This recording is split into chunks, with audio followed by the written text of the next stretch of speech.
nombre de la doctora Patricia Galeana les doy la bienvenida, así como también a nuestro invitado, el doctor Enrique Márquez Jaramillo.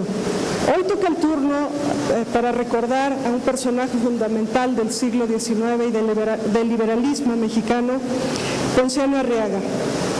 Y bueno, pues contamos entonces con la presencia de un especialista en el tema. Les voy a presentar al doctor Enrique Márquez, si es que no lo conocen. Él es historiador, poeta y político. Es licenciado en Derecho por la Universidad Autónoma de San Luis Potosí, maestro en Ciencia Política por el Colmex y doctor en Historia por la Universidad de Perpiñán, Francia. Entre sus líneas de investigación ha trabajado la vida y obra de Ponciano Arriaga y la historia política y social de San Luis Potosí durante los siglos XIX y XX. Ha sido profesor investigador en varias instituciones como la Universidad Autónoma Metropolitana, la UNAM, el Colegio de México y la Universidad Iberoamericana. Fue el coordinador de la Comisión para el Bicentenario de la Independencia y el Centenario de la Revolución del Gobierno de la Ciudad de México. Es promotor de la poesía mexicana, así como de la literatura de México. Y bueno, de su trayectoria política se destaca su participación en la Comisión para la Paz y la Reconciliación en Chiapas, con motivo del alzamiento del Ejército Zapatista de Liberación Nacional de 1994. De su larga lista de publicaciones, mencionaré solamente unas cuantas. Las Procuradurías de Pobres de Ponciano Arriaga, Tierra, Clanes y Política en la Huasteca Potosina, San Luis Potosí, textos de su historia y las obras completas de Ponciano Arriaga en colaboración con María Isabel Abella. Así que como han escuchado, pues es especialista en el tema y ojalá sea de su agrado y podamos interactuar con sus preguntas. Bienvenido, doctor. Gracias. Gracias.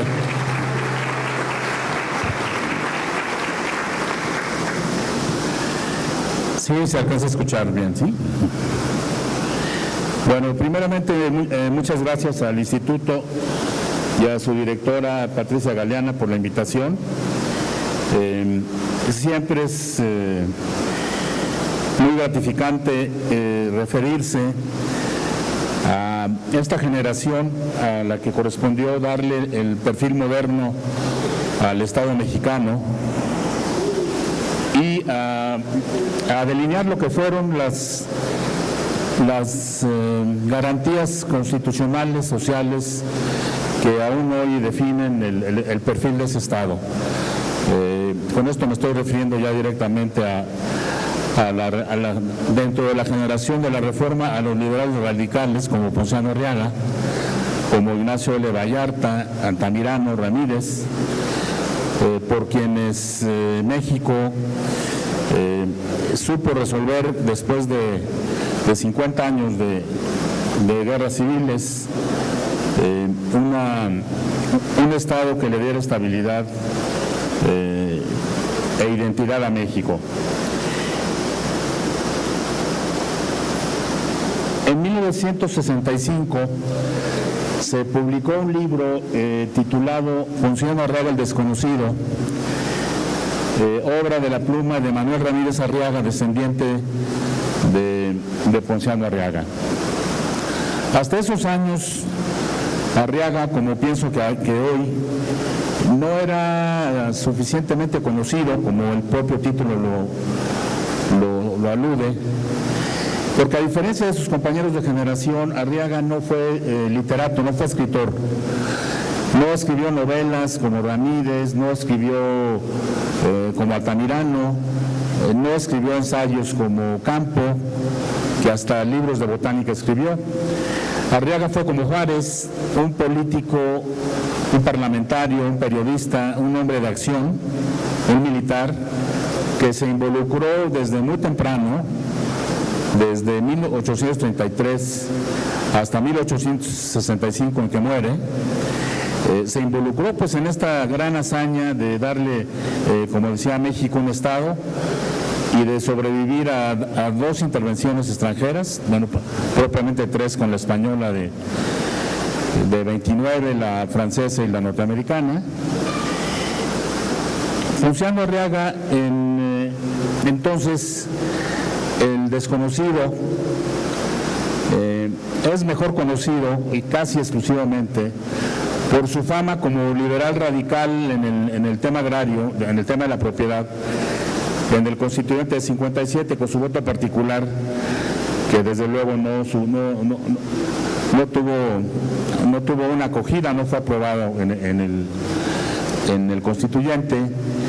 Tuvo otros votos en el constituyente, a mi juicio, tan o más importantes que el de la propiedad, como fue el de la ley de cultos. Arriaga es de los liberales de la generación de Juárez, quien más se compromete con el tema de la tolerancia religiosa, siendo él un católico, como lo vamos a ver ahorita, confeso y un creyente de todos los días, pero también un convencido de que la relación entre la Iglesia y el Estado debía estar marcada por la distancia. Entonces Arriaga pasa a la historia por ser el presidente de la Comisión de Constitución, por ser el autor del voto particular del derecho de propiedad y en su historia remota potosina, en 1847, por haber sido el autor de la iniciativa de ley de las Procuradurías de Pobres, que fue aprobada por el Congreso Estatal en febrero de 1847 y que es una ley, como muchas de las que se lograron en esa época, pues impracticable, porque pues estamos en plena intervención norteamericana y los diputados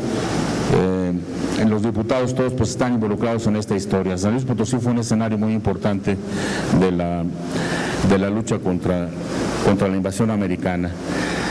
Con estos antecedentes, entonces, vengo yo a platicarles sobre todo de la Arriaga ideólogo, de la Arriaga pensador político, más que del autor desde la perspectiva constitucional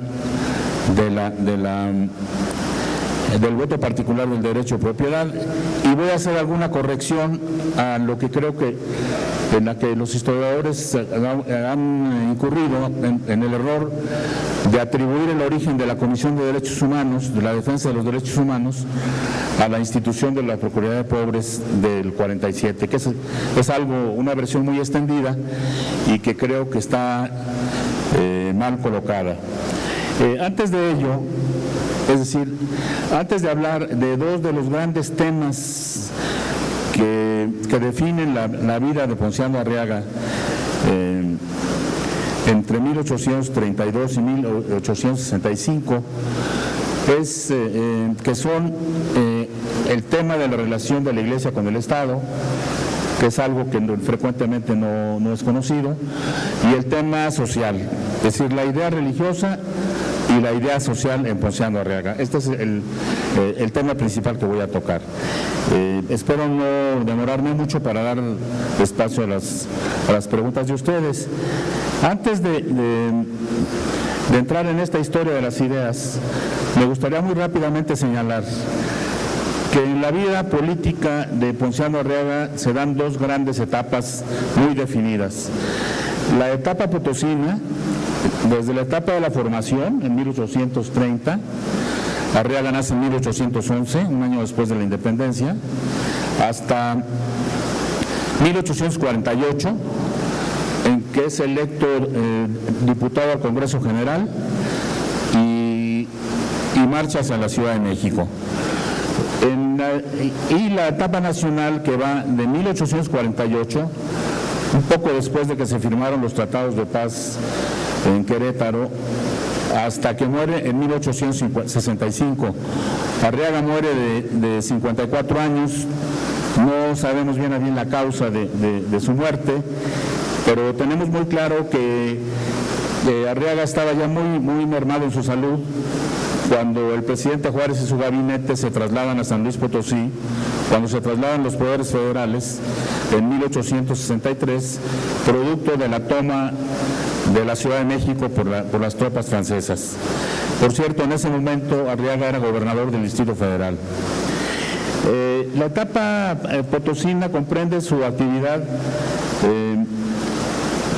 sus primeras acciones como militar en pro de la República y la Federación, al lado del general Esteban Moctezuma, como fundador de la prensa combativa republicana, de periódicos como El Yunque de la Libertad y El Estandarte de los Chinacates, en donde Arriaga escribe profusamente a sus 22 años muchos artículos sobre el regio patronato y el tema de la Iglesia y el Estado.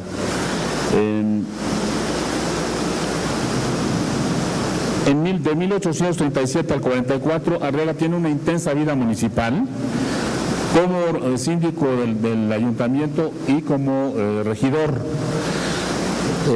En este cargo hace un planteamiento bastante interesante en 1838, cuando propone al Cabildo que ante la falta de responsabilidad del cuerpo edilicio para las comisiones que se les encargaban, propuso que el regidor o síndico que no cumpliera con sus comisiones tuviera por cárcel la sala capitular durante 8 días. Arriaga argumentaba, bueno, es que no hay manera de hacer cumplir a los funcionarios con su responsabilidad. Si Arriaga viviera en los días que vivimos, pues creo que todavía tendría dudas sobre este tema. No hay manera de hacer que los funcionarios, en general, cumplan con su responsabilidad. Planteado en 1838, este tema es algo muy importante. México sigue debatiéndose en las leyes de responsabilidad y de la transparencia y parece que es un mal casi endémico. Arriaga participó también en varias de las juntas comerciales que se organizaron en San Luis Potosí para impulsar proyectos de desarrollo. Fue secretario de gobierno en Tamaulipas en el 44, pero quizás un mejor momento local es el de los años 46 y 47, cuando le corresponde justamente organizar la defensa política desde el Congreso del Estado ante la invasión norteamericana, y cuando plantea justamente las leyes sociales que van a anticipar mucho de lo que después va a ser Arriaga, particularmente con el tema del derecho de propiedad y de la igualdad social. Arriaga y otros diputados potosinos tienen el mérito, y esto es algo que creo no es muy conocido, de haber sido la única legislación estatal que acudió al Congreso de finales de 1848, en donde se plantea la firma de los tratados de paz, con la cesión territorial tan onerosa que le correspondió a México, y es la Diputación Potosina y después la de Guanajuato, los que se niegan a firmar el tratado. Las legislaturas del Bajío, pudieron mantener una posición patriótica y al grado de rechazar la firma de los tratados de paz. Esto es muy importante porque no es necesariamente sencillo, mucho menos en aquellos tiempos, dejar de sucumbir a las presiones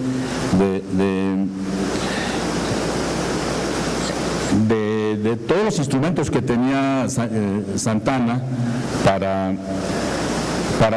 doblegar a quien ejerciera la contraria política. Después después de que Arriaga abandona el Congreso que presidió Pedro María Anaya, se traslada a la Ciudad de México como diputado al Congreso General. Después es senador en 1850-51.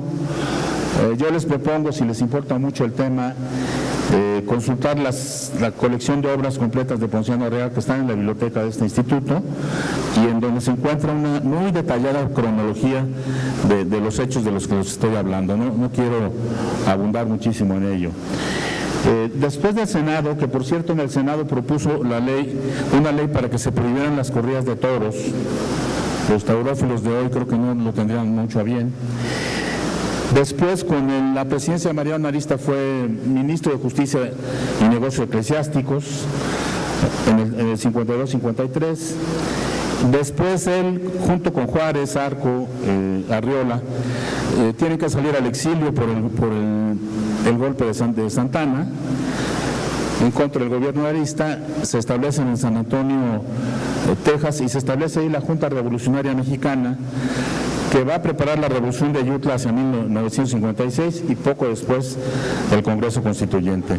A Arriaga le corresponde justamente preparar toda la ideología de la Revolución de Ayutla con la propuesta constitucional correspondiente. A Zarco y a otros les toca recolectar dinero para poder venir a la última batalla con Santana y poder convocar al Congreso Constituyente de 56-57. Justo cuando ocurre esto, Arriaga es responsabilizado de preparar el proyecto de Constitución, es presidente de la Comisión de Constitución, y en esa calidad elabora una exposición de motivos, un proyecto introductorio que es histórico, porque ahí delinea toda su visión del Estado, de la sociedad, y en donde está impreso su pensamiento social en general. Después del 56-57 viene la Guerra de los 3 Años, viene la intervención francesa a partir de 1861. Arriaga escribirá intensamente en el Monitor Republicano, será gobernador de Aguascalientes en una crisis regional política muy grande. En 63, finales de 62, es nombrado por Juárez gobernador del Distrito Federal, en donde le corresponde desde luego la defensa de la capital frente a los franceses y desarrollar algunas iniciativas de tipo social, sobre todo las que tienen que ver con las cárceles, que son ideas que traía de San Luis Potosí. Arriaga es el precursor de la idea de penitenciaría moderna, en donde se separan a los hombres de las mujeres de las cárceles que antes estaban mezclados, por ejemplo. Después, cuando el gobierno de Juárez se traslada hacia el norte en esa peregrinación republicana que dura varios años, se establecen en San Luis Potosí. Arriaga es presidente del Congreso y desde allá apoyan al gobierno de Juárez a resistir la andanada de Ward y de Taylor, que de Forey y de Bazén, que vienen en dos expediciones hacia la Ciudad de México por la vía de Veracruz. Cuando Juárez abandona la ciudad de San Luis Potosí para trasladarse a Chihuahua, donde nuevamente establece los poderes, y luego para ir al Paso del Norte, Arriaga permanece en San Luis Potosí. Propiamente se puede decir que es un momento de retiro, es un Arriaga enfermo. En 1861 ya había escrito su testamento moral, que ahorita les servirá para hacer algún comentario. Entonces, el gran ciclo vital en la vida nacional de Arriaga es de 48 a 63, que deja el cargo de gobernador del Distrito Federal. Pero sin duda, como todos lo sabemos, pues el gran momento, porque es el gran momento de la República, es el constituyente de 1856-1857, que después habría de impactar también, como lo sabemos, la Constitución de 1917. Este es, en términos generales, el panorama rico, variado: gobernador, periodista, jefe de milicias cívicas, promotor de las juntas comerciales, diputado, todos los cargos que podría ocupar alguien en una carrera los ocupó Ponciano Arriaga. A mí me parece que para conocer al gran ideólogo y a conocer al hombre de Estado que fue Arriaga, basta con revisar algunas de sus acciones en San Luis Potosí.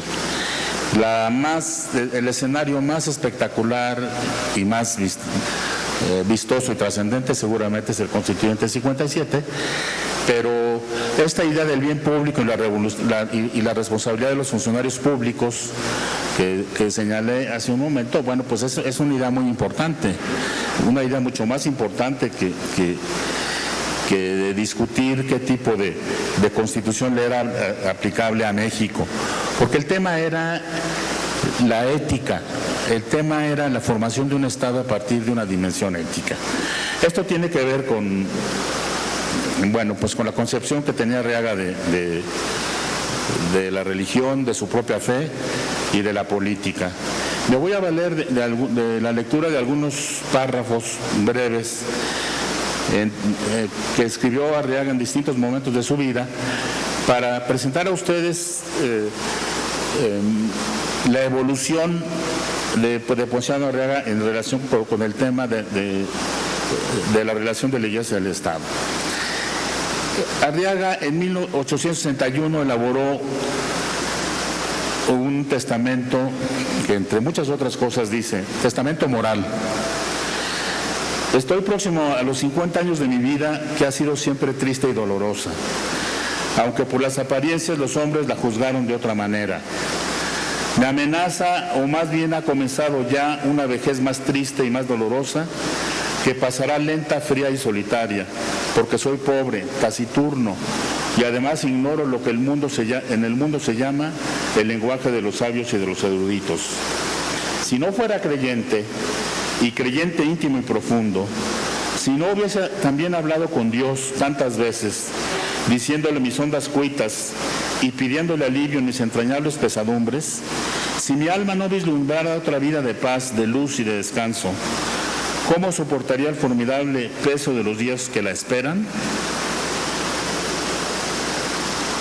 No sé si tuve alguna vez en mi corazón la ardiente caridad que nos enseña el Evangelio.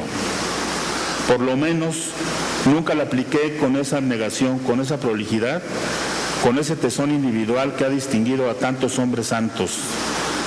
Pero, ojo, esto es muy importante, pero amé la política por el amor a la humanidad y del prójimo. Y creí que este amor no podía tener su base sino en el amor a Dios.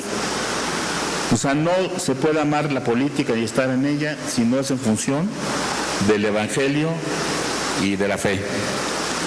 Esto jamás lo encontraremos en el ideario de Benito Juárez, porque Juárez abrevó en otras fuentes en su formación, que en un momento comentaremos. Amé pues a la humanidad, al pueblo, a la familia en este sentido. Creí que la humanidad debía caminar a su engrandecimiento y su progreso, guiada por el Espíritu de Dios. Y formé la senda de mis ideas políticas sobre la base de la fe. O sea, soy un creyente, por eso estuve en política, estoy a punto de morir y quiero que todo el mundo lo sepa. Hay un segundo testimonio al que se refiere en 1861, ya muy pasados los acontecimientos de las leyes de reforma.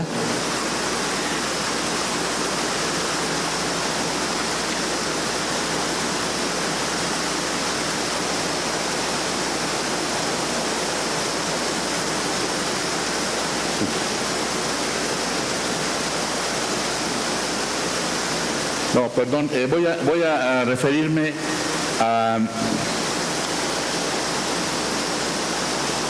las notas que escribió Ponciano Arriaga antes de subir a tribuna en el Constituyente 57 para defender justamente su voto sobre la libertad religiosa.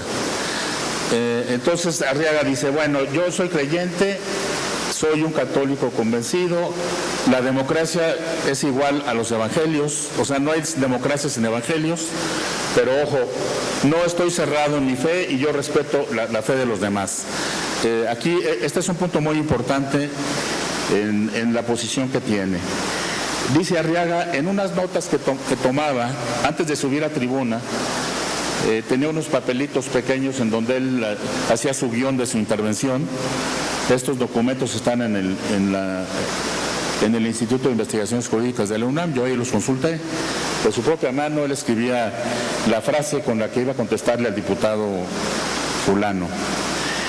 Dijo Arriaga en el momento en el que se iba a discutir el artículo 15, que se refiere a la libertad de cultos: el derecho de los gobiernos para intervenir en las materias religiosas no puede permanecer en duda por los verdaderos cristianos. O sea, sí puede el gobierno regular la actividad de las iglesias. No puede el gobierno tratar de inculcar una sola religión, como lo fue con el Estado español o como lo fue con la Constitución de 1824, que determinaba que la religión oficial del pueblo mexicano era la católica, apostólica y romana. Bueno, ese principio en el Constituyente 57 Arriaga lo echa abajo, justamente por esta convicción. Dice Arriaga: en ningún tiempo se ha visto realizada y practicada la igualdad, la verdadera democracia, con ese privilegio, con ese exclusivismo, con esa denominación del principio religioso, proscribiendo a todos los que no piensan del mismo, a los que profesan otros cultos, a los que adoptan otros medios de adorar a Dios, que en todas las religiones es el mismo.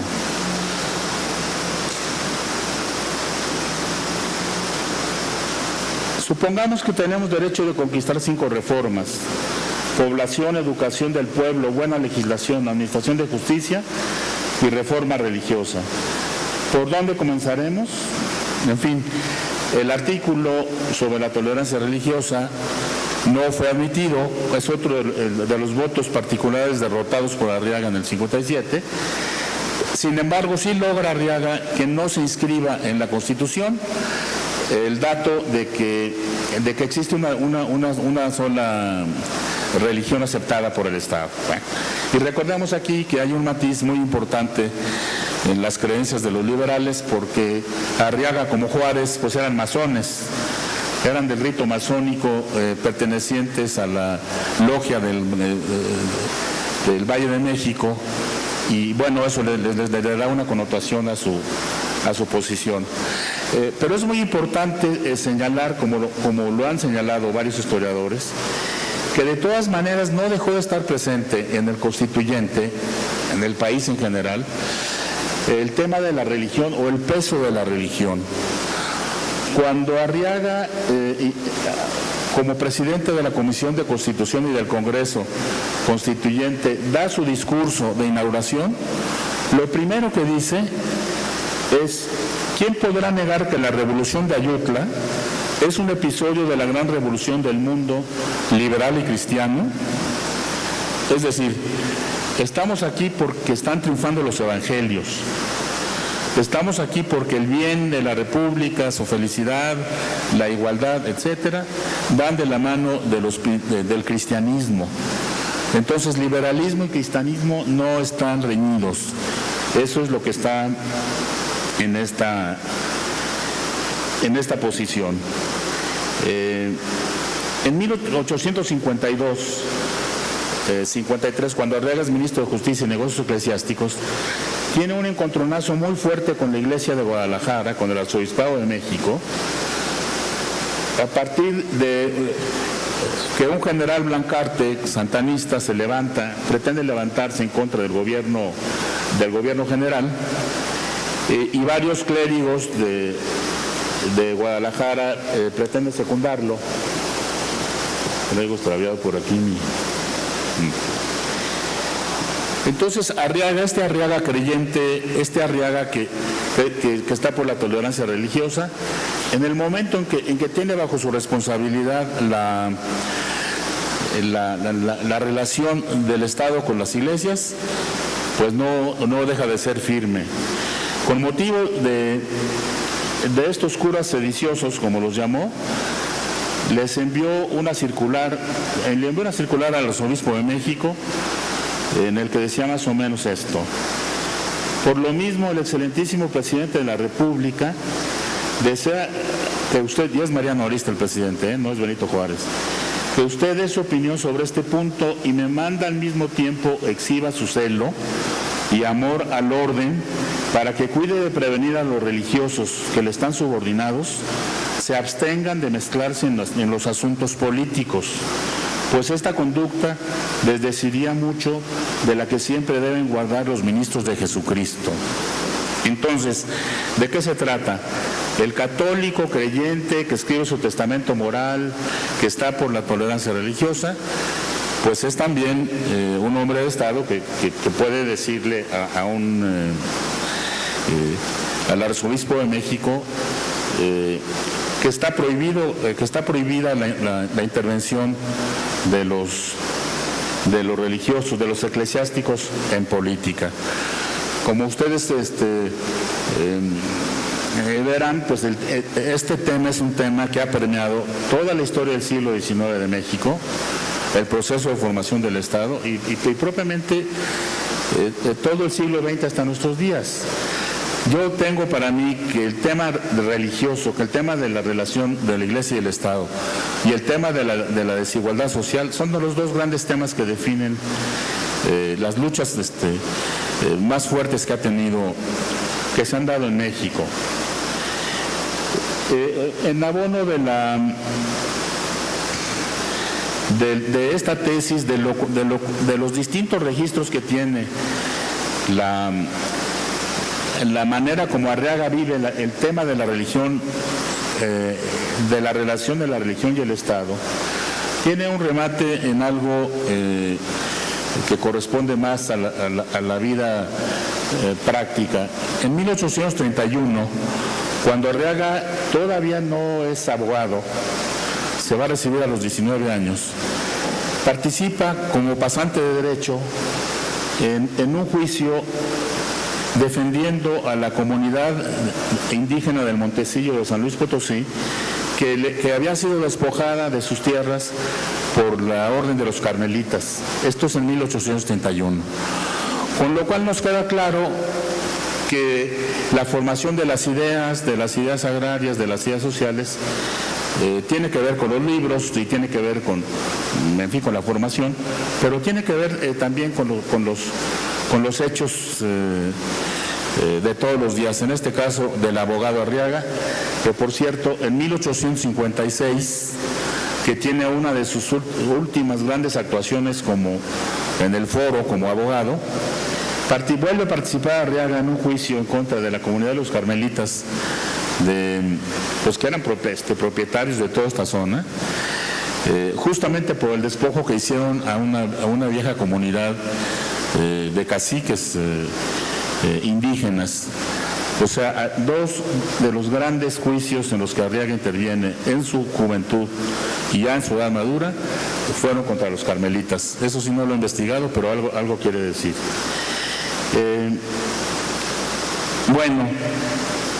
¿Por qué se da este Ponciano Arriaga? Porque hay un liberal como Ponciano Arriaga que practica la tolerancia religiosa, que se enfrenta al arzobispo de México por una diferencia política, que se confiesa como el más creyente de los creyentes. Para mí, cuando descubrí en un periódico de San Luis Potosí el testamento moral, se me revolucionó toda la interpretación que tenía, la idea que tenía sobre los liberales, porque la Iglesia, justamente para poderse defender de los señalamientos de los liberales, los comenzaron a manejar como los herejes, como los comecuras.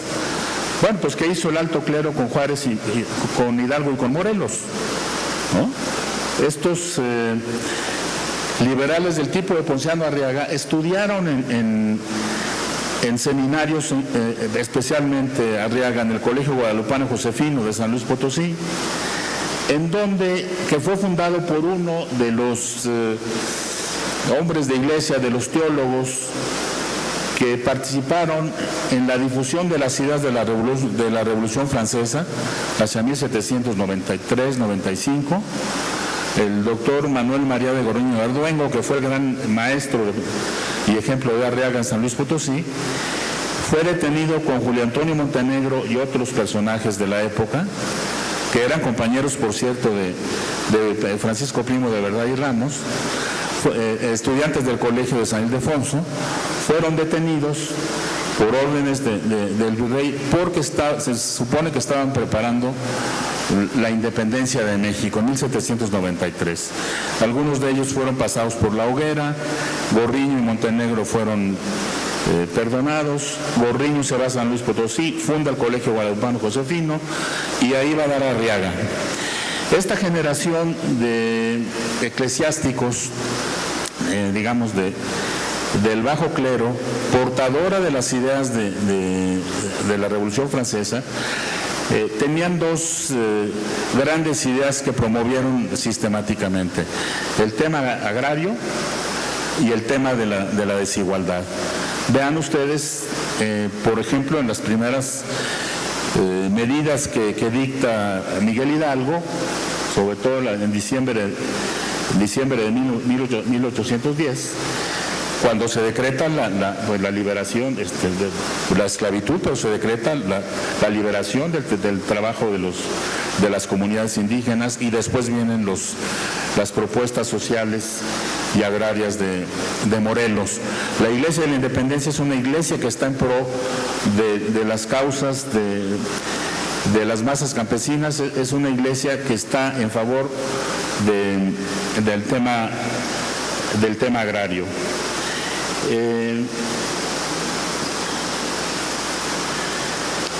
En la formación de Arriaga influyó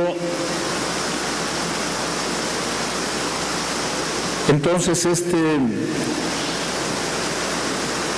este asunto de la generación del Colegio San Ildefonso, que promueve un tipo de liberalismo muy orientado hacia los temas sociales. No es el caso, por ejemplo, de Juárez, que estudia en el seminario de Oaxaca, en donde hay una iglesia totalmente apartada del asunto social. Estas diferencias son muy importantes y entre ellos se van a manifestar en el curso de los años. Hasta aquí dejaría yo estas sugerencias sobre un filón de ideas que todavía creo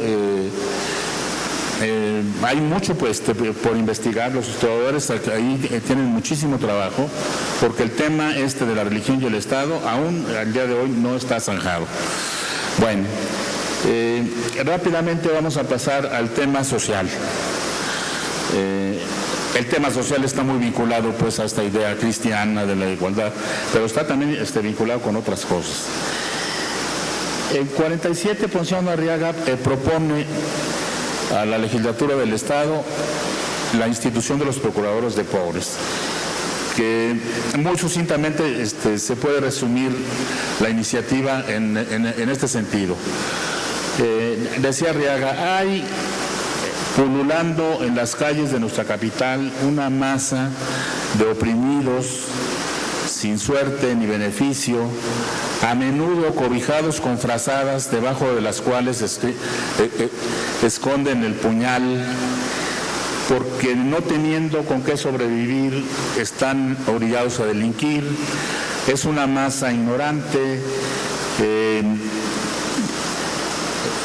que cuando es aquejada por todos los males no tiene la asistencia de nadie, etcétera, etcétera, etcétera. La ciudad de San Luis Potosí para hacia 1847 es una sociedad que está viviendo un cambio muy importante, migratorio, digamos, de las haciendas y de los ranchos, dados los procesos de concentración de la tierra, comenzaron a ser expulsados muchos de los pobres que van a incorporarse a la pobreza urbana. Lo que Arriaga ve en la ciudad de San Luis Potosí es ese fenómeno. Bueno, de ahí le viene la propuesta social, no le viene de la Ilustración, no le es motivada por sus principios cristianos, es una realidad social que está ahí. Hay muchos hombres despojados de sus tierras que han sido expulsados y que van a la ciudad a buscar sustento. Arriaga hace este planteamiento en enero de 47, decía hace un momento, imposible de realizar, aunque lo aprobó la legislatura. El decreto que se aprobó preveía el nombramiento de 3 procuradores que serían una especie de inspectores de la sociedad, que estarían obligados a atender cualquier solicitud ciudadana para conseguir un trabajo, para conseguir medicinas, para conseguir educación nocturna, todo lo que después se vio reflejado como garantías individuales con la Revolución Mexicana en la Constitución de 17, está prefigurado en esta institución. Aquí es donde aplico la corrección sobre que de aquí surgió, del procurador de pobres surgió el ombudsman. Creo que no. Surgió de otra iniciativa que tuvo en el propio San Luis Potosí, junto con los procuradores de pobres, y que no es conocida y me parece de la mayor importancia. Es un decreto, es una ley que tiene que ver con la extinción de los derechos de carcelaje. Va a proteger a los reos, a los encarcelados. Y aquí les aclaro que la década de 1835 a 1845 en México y como en el mundo es la década de la difusión de las ideas modernas del tratamiento de los presos. Los panópticos y las cárceles modelo que comienzan a aparecer en nuestro país empiezan a aparecer en este momento. Pues Arriaga es un representante de esta idea moderna, moderna por decir humana, de tratamiento de los presos. La ley que propuso en su artículo primero dice: se extingue para siempre en el Estado el odioso cobro de los llamados derechos de carcelaje, así como los de patente, limpieza, alumbrado, distinción, y todos los otros que bajo cualesquiera denominaciones se hayan exigido hasta aquí en las cárceles y casas de reclusión. No necesito explicar el artículo, por sí solo creo que habla de una situación de explotación dentro de las cárceles, que me atrevo a pensar que no desapareció del todo, pero el artículo segundo es el más importante. Se prohíbe del mismo modo cualquier tratamiento inhumano contra los infelices presos. Aquí sí está el origen de la Comisión de Derechos Humanos. La Comisión de Derechos Humanos, que claro, hoy tiene ampliadas sus facultades, toda detención por costas, sean de la clase que fueren, así como toda preferencia en la distribución de los alimentos de los reclusos. En todas las cárceles o casas de reclusión habrá 2 departamentos, el uno destinado a los que entran en calidad de detenidos y el otro para los que conforme a las leyes sean declarados bien presos. En la policía de aseo, San Luis Potosí, 1837, junto con la Procuración de Pobres, parece es una legislación social muy avanzada. Quisiera, dentro de la idea social, concentrarme para terminar en el tema de la propiedad como un derecho social, que fue el tema que Ponciano Arriaga llevó con su voto particular al Congreso de 57. En su voto particular, Arriaga decía: mientras que pocos individuos están en posesión de inmensos e incultos terrenos que podrían dar subsistencia a muchos millones de hombres, un pueblo numeroso, crecida mayoría de ciudadanos, gime en la más horrenda pobreza, sin propiedad, sin hogar, sin industria ni trabajo. Ese pueblo no puede ser libre ni republicano. Esto lo está diciendo Ponciano Arriaga ante quienes están haciendo una constitución. Y les decía, por más bellas y por más que contengan principios abstractos, nuestra Constitución debiera ser la ley de la tierra, o sea, debiera ser la ley que atienda a los más afectados por el tema de la pobreza en México. Ese pueblo no puede ser libre ni republicano, ni mucho menos venturoso, por más que 100 constituciones y millares de leyes proclamen derechos abstractos, teorías bellísimas, pero impracticables en consecuencia del absurdo sistema económico de la sociedad. Parece que está escribiendo un ideólogo socialista. Es un liberal radical avanzado que tiene muy claro que si el país no resolvía el tema de la propiedad, para generar una sociedad más igualitaria. No iba a ser ni tan republicano ni tan venturoso, y vaya que le asistía razón. Bueno, ¿de dónde le vino a Ponciano Arriaga esta convicción? ¿Por qué tanto apego a la idea desde sus años muy tempranos, a la idea de que la justicia pasa por la propiedad, de que la justicia y la felicidad social pasa por la sociedad? Bueno, Ponciano Arriaga nació en San Luis Potosí, que seguramente, si ustedes han leído alguna literatura sobre el siglo XIX, San Luis Potosí y la independencia, pueden tener más o menos noticia de que se trata de uno de los estados de la República, quizá con Morelos, Hidalgo, en donde floreció el latifundismo de una manera brutal. Arriaga no podría haber tenido esta posición radical, tan avanzada para su tiempo, si no hubiera crecido en un medio, así como la idea religiosa no hubiera germinado, si no hubiera estado en contacto con las ideas del guadalupano Josefino. El tema social y el tema agrario, el tema de la propiedad, no se hubiera aprendido en él de no haber vivido de un modo directo la experiencia del latifundismo en San Luis Potosí.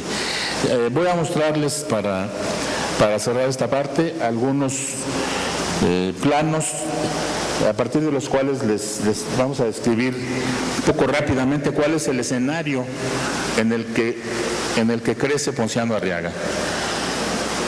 Bueno, hubo un señor, Felipe Barragán, que era un comerciante de Ciudad del Maíz, en la zona media del estado, que era un gran amigo y socio político de Calleja. A partir de quien Barragán obtuvo un remate casi confiscatorio de un gran latifundio que perteneció a quien era el arzobispo de Manila, el señor Rojo. El latifundio, esto es San Luis Potosí, que tiene una forma de perrito. Para acá está Zacatecas, aquí está Nuevo León, ¿sí? Esta es la Huasteca, esto es Tampico. El latifundio abarcaba las zonas que tenemos aquí marcadas. Esto está ya muy próximo a la ciudad de San Luis Potosí. Tenía una extensión aproximada de 700,000 hectáreas. Se dice sencillo, pero 700,000 hectáreas son muchísimas. La hacienda de San Juan Evangelista del Mezquite, que era esta, tenía 415,000 hectáreas. Todo esto lo recibe Felipe Barragán, que después va a heredar. Lo recibe de una mala manera porque en complicidad con Calleja, con quien después va a compartir propiedad. Pero este es digamos, la prehistoria del San Luis Potosí que va a vivir Arriaga. Pasamos a la... En torno de 1850, las tierras empiezan a fraccionarse. Aquí se marca nada más cómo de manera hereditaria se fueron repartiendo las propiedades. Lo importante es que se reparten entre los clanes herederos de... Si podemos pasar a la última, te digo. No, a la siguiente.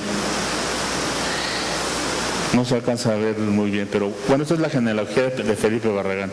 Todos estos nombres que ustedes ven circulados aquí son Pedro Díaz Gutiérrez, Blas Escontría, Paulo Verástegui, Mariano Arguinzonis, etcétera, que van a ser pues los prohombres de San Luis Potosí en el Porfiriato y en todo el siglo XIX. Estos hombres se casaron, se vincularon con el latifundio a partir de matrimonios. Pablo Verástegui va a ser un hacendado muy importante. El historiador Jean Bazin, que escribió un libro memorable sobre este tema, cuyo título es 5 haciendas potosinas, seguro está en esta biblioteca. Es un estudio maestro nada más sobre las haciendas de Pablo Verástegui, perdón. Sí, volvemos si quieres a la... Sí. No, esa es al final. No, la anterior, sí. Bueno, entre 1850, aquí sí ya estamos hablando de que bueno, Ponciano Arriaga tiene más que sabida esta historia, porque convive con estos hombres políticos, con Verástegui, con Cabrera, con Arguinzonis, todos ellos son diputados locales, son los compañeros diputados de Ponciano Arriaga, son los que lo derrotan en algunas de las iniciativas más importantes, y a los que no les importa mucho la legislación social, pues mientras no les toquen si fuera una ley agraria, pues hubiera sido otra cosa. Pero legislar sobre pobres o sobre cárceles, pues tenía muy sin cuidado a los grandes propietarios del oriente de San Luis Potosí. Pues Arriaga va a vivir, digamos, generacionalmente, políticamente con ellos. Podemos decir que estos hombres terminan de hacerse del poder político estatal en el momento en que Arriaga se traslada a hacer política nacional en 1848. Ya no tuvieron quien organizara un frente político que los contuviera. Aquí hay algo muy interesante, todavía para medir más la importancia que tuvieron estos personajes propietarios, que bueno, pues hasta la Revolución Mexicana comenzaron a ver afectados sus latifundios. Las siguientes divisiones de latifundio ya no fueron en función de los matrimonios y las herencias que se dan entre ellos, sino a partir de la dinámica económica que tuvo la región. Esto es Tampico, este es el Ébano, en fin, esta es la Huasteca Sur, esto es una zona con muchísima agua, aquí establecieron molinos, primero trapiches y luego molinos de pilón y de azúcar, en esta zona también. Fueron tan dinámicos que todos terminaron vendiendo las propiedades a empresas norteamericanas. La hacienda de Minas Viejas, que está aquí, la compró el que en ese momento era embajador de Estados Unidos en México en 1905. Pero lo más importante es que este conjunto de propietarios habían fundado un banco que creo está en el origen de Banorte, digamos como el antecedente más remoto, y ese banco que estaba en San Luis Potosí financió la primera exploración de petróleo que se dio aquí. Aquí en Ébano se hizo la primera exploración de petróleo que tuvo México. Entonces, imagínense ustedes la capacidad económica de estos latifundistas como para financiar una empresa de ese tamaño, incluso financiar a las propias empresas norteamericanas, ¿no? Estamos hablando de 1905, la revolución viene en camino, Arriaga tiene muchos años que murió, pero este es el San Luis Potosí en el que él se desarrolla, en el que crece. Esto va a tener su corolario en movimientos sociales que vive también Arriaga y que lo van a determinar radicalmente. De ahí que él, con desesperación en el 57, quisiera transmitirles a sus compañeros diputados las consecuencias que podría tener el no hacer justicia dividiendo las haciendas, como lo propuso con el voto particular. Vámonos a las rebeliones. No. Sí, claro. En 1847 en México, fíjense, estamos hablando del contexto de la procuración de pobres, estamos hablando de los hacendados. En el país, el mayor ciclo de rebeliones sociales que hubo en el siglo XIX se dio entre los años 46-48. Nada más les menciono la guerra de castas, que comienza en el 47 y va a durar muchos años. Se da también una rebelión, la rebelión de Sierra Gorda. Si avanzamos al de la guerra americana, ahorita regresamos. Al otro. Ese.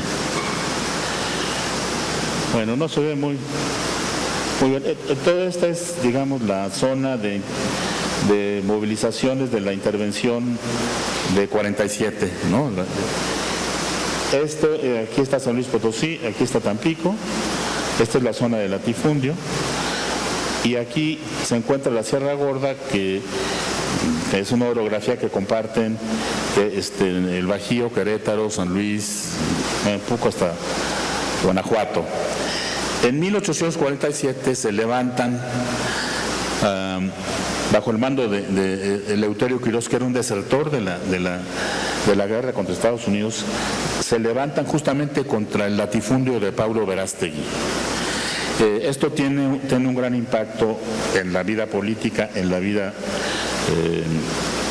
de San Luis Potosí, y le toca a Arriaga lanzar muchas arengas. Es un poco inexplicable que haya todo un regimiento que deserta, que renuncia a combatir al invasor y cambia su dirección yéndose sobre Verástegui. A Arriaga le toca participar en convocar al patriotismo de los desertores para que vuelvan a luchar en esa zona en contra de los americanos. Regresamos al... Bueno, al que sigue. En el mismo periodo que señalamos, digamos, del siglo XIX, en rebeliones campesinas por estado, está destacada, aunque no tanto como las otras, la rebelión que les menciono, la rebelión de Sierra Gorda, que duró del 47 al 52. Llama muchísimo la atención cómo son Sonora y Yucatán los estados que tienen con más frecuencia rebeliones indígenas durante todo el siglo XIX. Pues aquí está la historia de las ocupaciones y desocupaciones del Valle del Yaqui, ¿no? Y en Yucatán, pues un problema ancestral que prácticamente cubre todo el siglo. Y la última. Todas esas rebeliones, su causa fundamental es la tenencia de la tierra. Es decir, o nos quitaron a la comunidad indígena nuestras tierras, o el hacendado fulano, en fin, el tema de la propiedad y la lucha por la recuperación es lo que define todas las luchas del siglo XIX.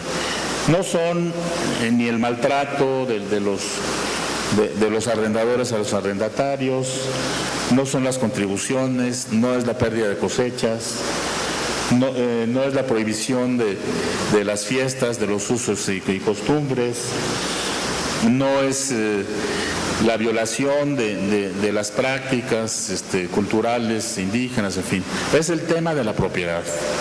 Todos los juzgados cuyos expedientes están en el Archivo General de la Nación, lo que consignan es que la gran lucha social es la lucha por la tierra, por la propiedad, por la defensa de la tierra. Bueno, pues esto es muy importante porque entonces no es de extrañarnos que en 1994, casi para terminarse el siglo, resurja el emblema del radicalismo agrario en México con Zapata y los zapatistas al frente, a cuyo frente estaba el comandante Marcos. Bueno, pues si ese es el tema no resuelto por una revolución, que fue una revolución agraria, bueno, pues tenía que persistir. Y al persistir, digamos, el radicalismo agrario, creo que persiste el espíritu liberal. Cuando los historiadores o los políticos se plantean, ¿y cuál es el legado de los liberales y cuál es el legado de fulano? Casi están buscando muestras muy concretas como el legado de herencia. En la historia son muy imperceptibles los legados, pero en este caso la aportación de hombres de acción, de hombres de pensamiento y de hombres de principios como Ponciano Arriaga, bueno, pues tiene una gran trascendencia.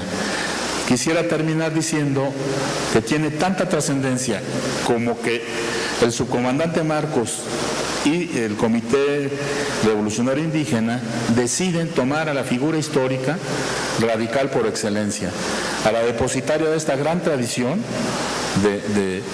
de luchas, junto con las que se encuentran, desde luego, los pensadores radicales, como Ponciano Arriaga, como Vallarta, como Ramírez.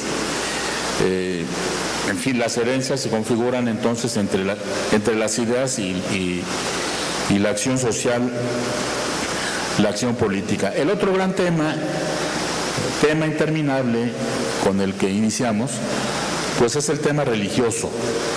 Vean cómo no hemos terminado de resolver ese asunto. La Iglesia mexicana quiere más y quiere más y quiere más libertad religiosa, y hay un Estado que ni es totalmente laico, pero que se resiste, como si el sino del país fuera que siempre estuviera ese conflicto, que siempre hubiera una reforma por hacer.